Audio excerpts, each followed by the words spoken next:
Why the leading U.S. presidential candidates have joined TikTok. Welcome to VOA Asia Weekly. I'm Chris Casquejo in Washington. That story is coming up, but first making headlines. WikiLeaks founder Julian Assange has returned to his home country of Australia after a 14-year legal odyssey. Assange's freedom follows his agreement to a plea deal with U.S. prosecutors on espionage charges. He spent the last 5 years in a United Kingdom prison while resisting extradition to the U.S. The owner of a South Korean lithium factory publicly apologized Tuesday after a massive fire killed 22 workers and injured 8 on Monday. Officials say 8 of the dead are Chinese and more than 100 people were working at the factory. The fire, triggered by exploding lithium batteries, is one of the deadliest in South Korea in recent years. The U.S. State Department released its annual Trafficking in Persons report Monday. Global law enforcement data listed 18,774 prosecutions of human traffickers in 2023. An activist from the Philippines was one of 10 TIP report heroes honored for their work to combat human trafficking. Children are sexually abused by local traffickers who then sell or spread these images to sex offenders online to direct from anywhere in the world.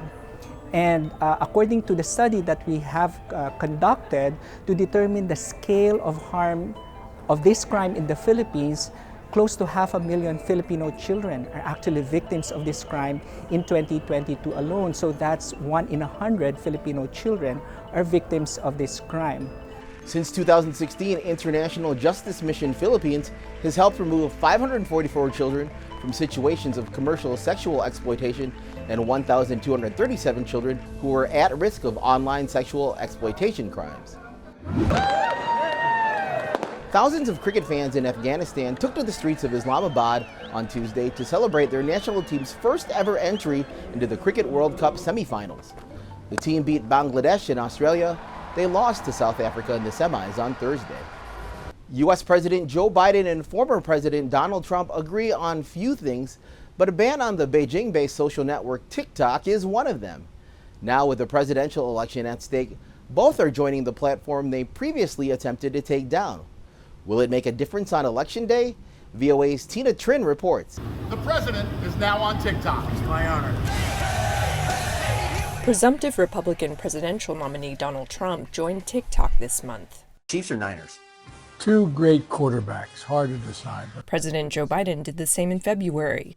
It seems the often maligned social network is no longer a problem when there's a presidential election on the line.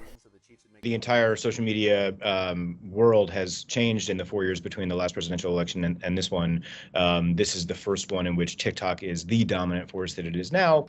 Both Biden and Trump were in favor of banning TikTok in the U.S., citing security concerns over its parent company's ties to the Chinese government.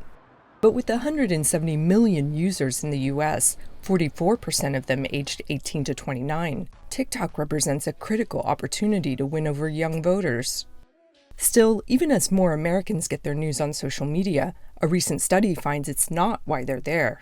When we asked about what reason you turned to these sites, I think entertainment was the top reason for every single one of them. And especially for TikTok, entertainment was a huge reason, and news was not a major reason that people were turning to the sites.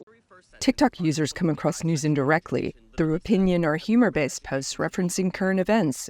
And unlike Facebook or Instagram, they're not posts by friends or family. On TikTok, the most common source of news is actually other people they don't know personally. The algorithm is feeding people things more so than they're following someone specifically. Marketing experts say building on the reach and reputation of online influencers is key.